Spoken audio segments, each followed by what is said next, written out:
Thank you for coming to my exhibition, Nopales y Néctar. This show has been kind of a big extension of my grad show that I had at Fresno State just last spring, or 2 springs ago, I guess, 2024. There I had came out of the closet to my family with my show, and this has been kind of an extension of that, and pulling from the last year of my memories and experiences now fully out of the closet. And the work has gotten more vulnerable. I've kind of looked towards more my interactions with my family and my memories of my youth. And the show itself has kind of become this larger image of both who I am as a person as well as my collected memories. My work itself touches on a couple different parts of my identity, both cultural, Hispanic aspects, religious identity, and then sexual identity. And so my work kind of covers these different realms of my life and how they kind of intersect. There are parts of the work where it gets a bit more complicated in how they weave together, but ultimately my work is about this sense of growth, love, anxiety, grief, and kind of just how I process the world through my different memories and my different identities. Before, my work used to be very split and divided because I myself as a person was split and divided as who I identified as, how I presented myself. And so my most current work feels the most like me. I feel like it has instances of all those different identities, and I feel like it captures the different nuances of my life, both as a child in my grandparents' home and their garden, up until now as I'm an adult, newly graduated teaching at a university. And so my work itself for this Nopales y Néctar, I framed it as my grandparents' home. So I have the living room scene that kind of captures an exaggerated version of my childhood upbringing, crosses and rosaries all around the house, the Last Supper painting in our kitchen, and kind of just this nostalgic feel of my childhood home. It was a place that had lots of comfort and lots of nostalgia to it, but it was also a place that had lots of discomfort. There was lots of unsaid expectations of what was expected of me as the only son to grow up, have a wife, have children, bring them up in the church.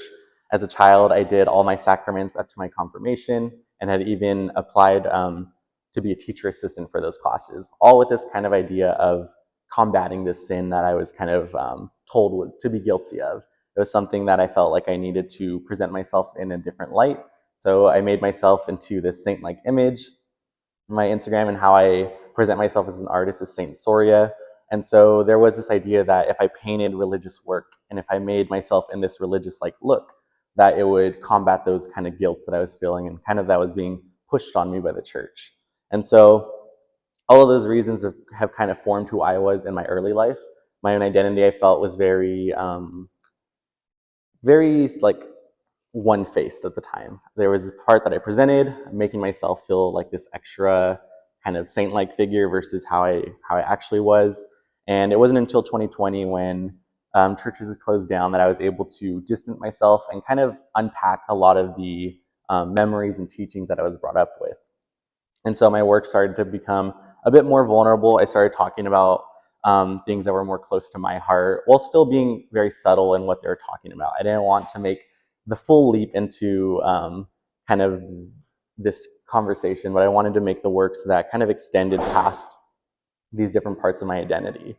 And so with the Nopales y Néctar, again, I have modeled the living room and the closet of my household, but then this entire part of the gallery I wanted to model after my grandparents' garden. Their garden was a place that brought me and my sister lots of joy.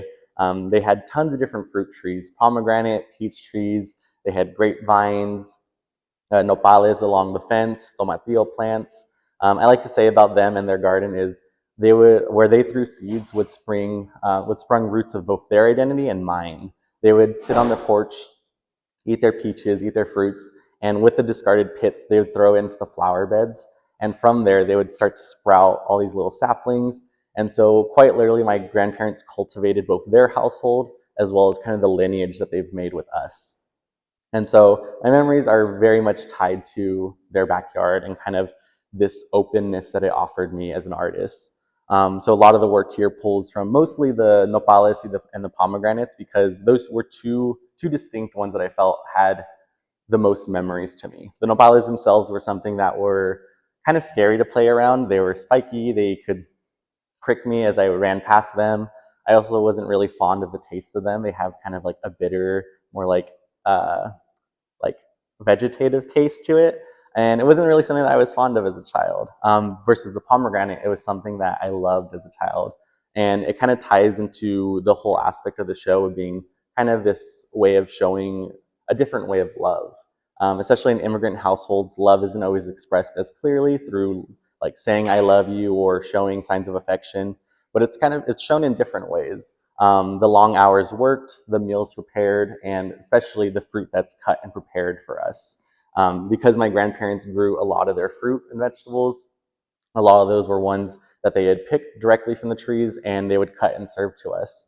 And there's this artist who has a song about the act of cutting fruit and what that means in immigration households. This idea that it's such a mundane, simple act, but it carries such profound meaning to it. The act of cutting fruit for someone else, there's this kind of tenderness, especially in the pomegranates. My grandparents would pick all those seeds out of it. And if you've ever cut and kind of served pomegranates, it's a very tedious act. And so there was a lot of love that I attached to the pomegranate in that way. I use it to reference both my heart as well as the heart of others. And I kind of see it as a symbol for my sexuality in that sense.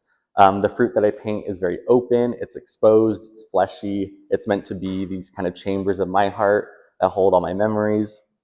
And so this is where kind of the distinction between the nopales and the pomegranate comes.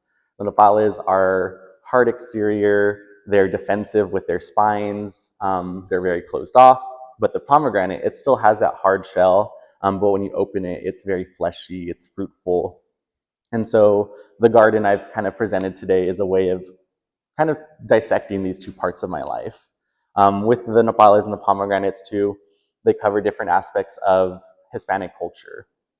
The nopal is a symbol of resilience and strength that I see both in the community and the culture, as well as me being in the closet and kind of navigating these kind of realms. And in the pomegranate, again, kind of this outlet for my work of being this idea of like my sexuality and kind of uncapturing a lot of these different emotions that I've had. And then with the rest of the pieces here, they all do tie into this just overall narrative of my emotions and individual memories. I like to paint. I like to paint and combine it with physical pieces, kind of these kind of reliquaries, I call them. These little boxes that I house these memories. I take lots of inspiration from Joseph Cornell, this kind of assemblage of objects with imagery. And so each piece itself takes on different shapes. Most of them, I cut the frames myself, and I try to make the frame shape kind of emulate more of the message behind the pieces. And so they all take different shapes, they all have different looks to them, and I feel like that helps me kind of both keep myself very free flow with my work. It doesn't really keep me to a bubble or kind of boxes me in, but also I feel like it just helps me capture these emotions and put them on a higher scale than what they would be if they were just on like a square canvas. I try to respond to the world very instantaneously with my stuff. Because my work is very personal to my own experiences and upbringing, I feel like it's very responsive. So whether it's like a dinner conversation that might have been a bit more awkward or kind of an event that happened, like me coming out, I try to make a physical kind of reference to those memories. And so I feel like each piece kind of has a memory attached to them, whether it's, again, those kind of one-off conversations with someone, or if it's something that was profound, like me coming out of the closet and what followed that. As a child, my mom was very creative when it came to the arts. She never went to school or fully embraced it. But as a child, she did lots of crafts around us, fun painting. She made murals in my room as a child, did floral arrangements, baking. She was a very creative person. I felt like that had a big impact on me as a child. And then going into middle school and high school, I took art and ceramics classes. And as well, while I was in high school, that I decided I wanted to do something more with this, whether it was become a high school art teacher or college professor. And so kind of in high school was where I wanted to start talking about more personal things. When I entered into college, my work at that time was a bit more one-faced still at the time because I was in the closet. I didn't know what I wanted my work to be about. But it was probably like 2022 when I fully realized like who I was and what I wanted my work to be about. And I feel like at this stage in my life, I feel pretty content with where and what I'm talking about. Like when I was in the college setting as a student, again, the goal was to go for high school education, to teach high school. But while I was there, I really fell in love with just like the culture of being in a drawing class or a painting class and being around um, artists that want to make work about certain things. And so while I believe in my second to last year of my undergrad, I decided to go for my master's. And even leading up into these decisions of wanting to go for art in an immigrant household, it wasn't always seen as like a viable career. Versus like going for like my dad, he's in corrections and he wants his children to kind of follow in those same footsteps. And his own experiences I acknowledge in my work as well. I try to understand how he processes the world, but with my work, I try to be more open about it. And so going to college and going for my master's was a big milestone. One of the first in my family to get even my bachelor's, and then the first to get my master's. So it was a big deal then, but that same semester that I graduated was the semester I came out of the closet. And so it was a very complex time of even having my grad show. It was this weird emotion of this high is high, but feeling at my lowest because of how mostly my dad had responded to my show. And there was a long period of time where he hadn't talked to me for months. And then he was there at my graduation, but kind of just because he had to be there, it felt like. And so I do kind of respond to those things in my work a lot, both because of like the stigmas around being in higher education, especially when it is in the arts, and kind of why I wanted to be in the community college setting, kind of planting those seeds and having this sense of inspiration for students that there are viable careers in the arts with any route you go with it. I always say I think the best thing about being an artist in that realm is and wanting to pursue it more is be authentic. Again, my work at the very beginning of my artist career was very one-faced. I felt like it was a very filtered version of myself. But I felt like once I started making work that was more personal to my own upbringing, I started to see how there was other people who connected to those things. Especially when I came out of the closet with my grad show. That one talked about so many personal aspects of my life, but it did have these like layered features of anxiety, trauma, love, grief that I feel like everyone responds to well.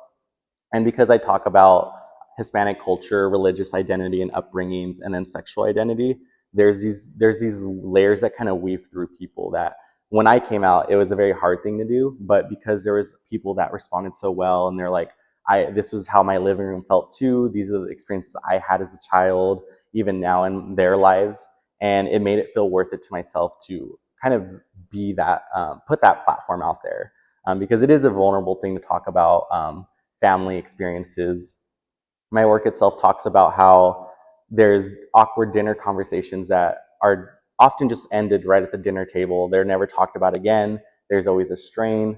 But with my work, I want it to be very present. That's why my fruit is fleshy, why it's open. I'm okay talking about these things in my life because I feel if someone else connects to it, I feel like it can help them process their own memories and their own sense of identity.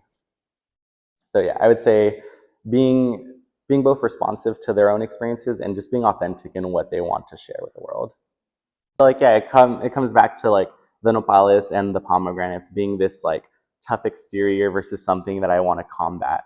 I was brought up with the notion that uh, pain and vulnerability was a weakness, that I shouldn't cry as a child, that I shouldn't kind of share these emotions. And I felt like that made me cry more as a child. I felt like that made me, again, push myself into this bubble and feel at one point that I would never come out of the closet. And so there was this strain that I felt all my life. I just presented myself in the same like image.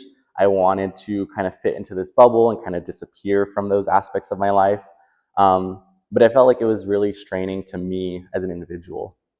And because my work is a direct response to my own experiences, I felt like my work itself was also kind of hurting in that sense. Like it was showing this division. There wasn't a clear look of who I was as a person. And so when I started diving into these vulnerable experiences of hiding a relationship in the closet and hiding these parts of my life from my family, I felt like by putting it on this kind of scale that it is, I was able to both make work that connected to others, but also made me feel connected to myself. There was just, again, this broken division in me up until I was 24, or 23 actually.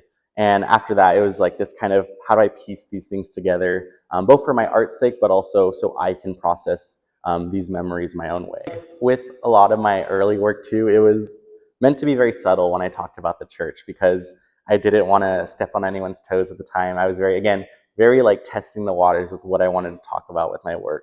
And so the Saint Soria part comes from this idea of wanting to present myself as a saint-like image. I used religious iconography a lot in my work. I use it even today. But at the time, I used it to kind of, again, combat that sin of my identity, the guilt that I faced a lot as a child, going through catechism and then being a teacher assistant. I felt like I needed to present myself in a certain way. And so when I do my self-portraits, they often capture both how I've looked at that time in the year as well as what my work is about.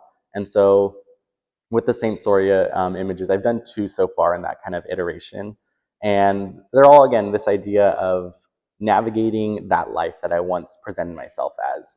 It's all meant to feel like a facade and not necessarily a way of like disrespecting the Catholic Church, but kind of acknowledging how, despite kind of my interactions with it and how I process a lot of their teachings, it's still very much part of my life. I think when I try to dissect these things and I try to keep them very separate, it doesn't work that way for me.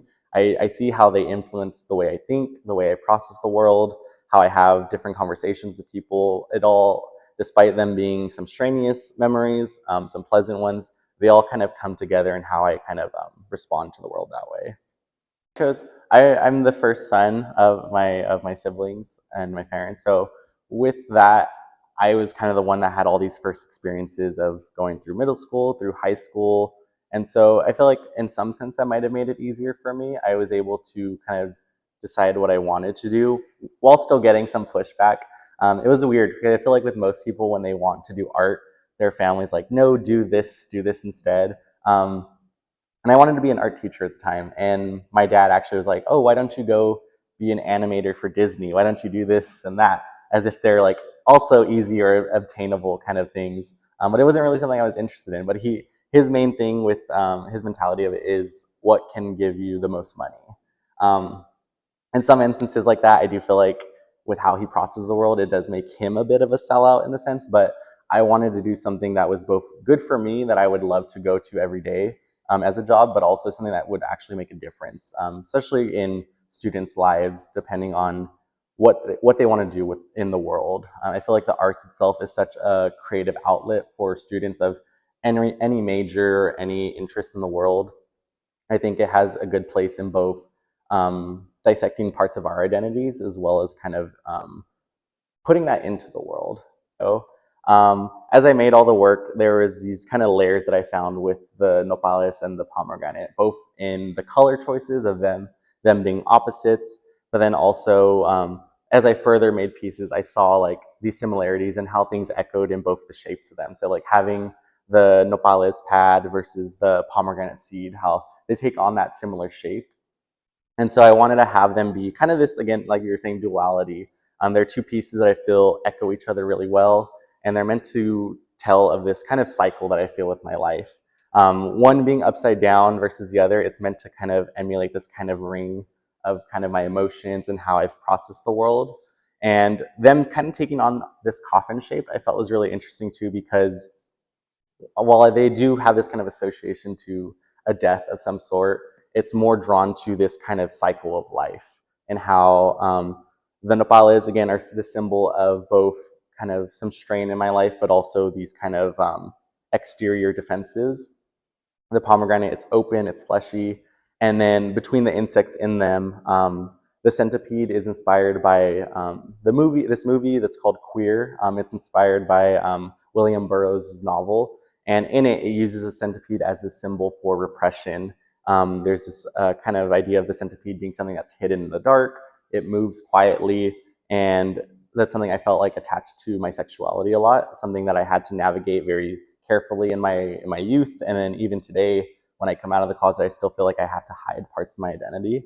Versus the pomegranate seed, it has the caterpillar larvas and they're meant to represent this sign of transformation, of growth. And I feel like the two kind of spinning together in this kind of cycle is meant to emulate how I've kind of processed the world that way. I feel like in our current political state, because my work touches on culture, it touches on religion and sexuality, I feel like it's hard for there not to be undertones of political aspects in it, because it's such a hot topic in those different realms. And I feel like it also, again, stems from these individual memories that I have, kind of bringing it back to those dinner conversations. Me and my dad have always bumped heads on multiple things in the many years that I've been alive.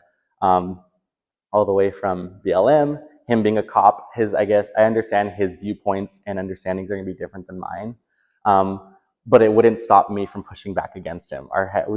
I talk about it with this piece that we both come from this same kind of lineage through the church and through Hispanic culture, but we both process the world differently. And I do like to separate that we're separate people, we process the world differently, but I do hate to admit, like, we are the same in certain aspects. We both are stubborn, we both bump our heads a lot, and there were tons of different awkward dinner conversations where I was okay voicing my opinions and trying to defend a lot of the different kind of things that are happening in the world. And so one of the main ones is the false prophet painting.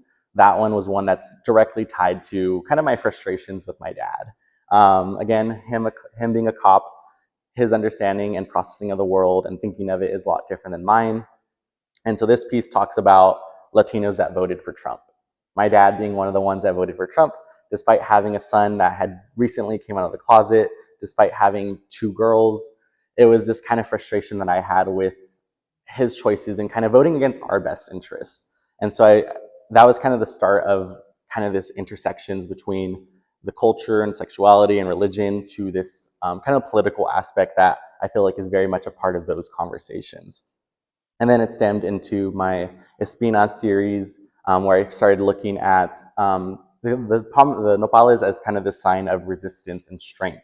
The Nopales themselves and all these paintings themselves have very complex kind of layers to me.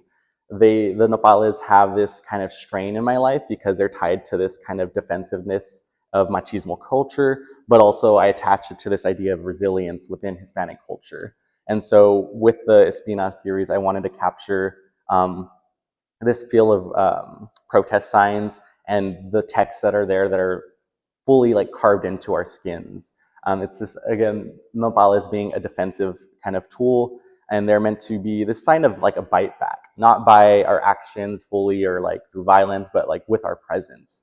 And so having these political undertones within the pieces, I feel captures kind of like my frustrations with the world as I'm navigating these other layers of it.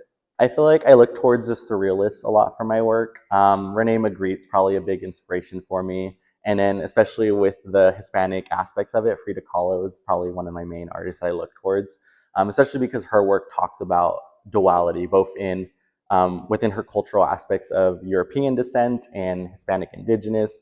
I feel like with my work, I want to talk about those also kind of dualities of my life, how my life has been split, how I feel like I've been dissected, and how I've dissected my own identity. And so I look towards her work and her upbringings and inspirations a lot when it comes to these pieces.